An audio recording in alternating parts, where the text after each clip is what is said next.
upchatý nos, bolesť hlavy, bolesť dutín, bolesť hrdla. Toto všetko nás môže čakať onedlho, pretože nastalo také sichravé obdobie.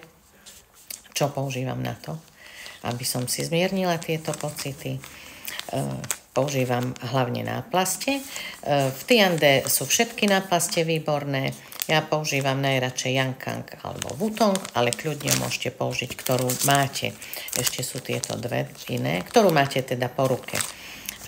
Náplaste treba strihať ale, na pásiky alebo na kocky pri detičkách. Lepia sa na koreň nosa, nalepíte alebo tuto na čelo, keďže bolia, keď sú upchaté dutiny.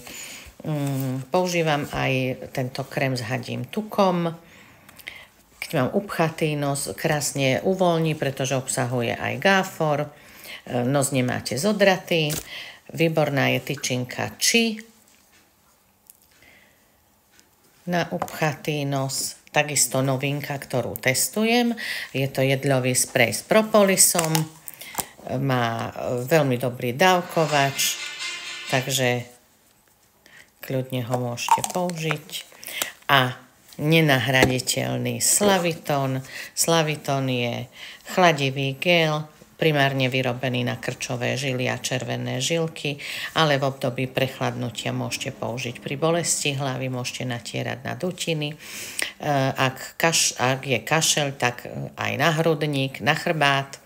Takisto môže pomôcť pri teplote.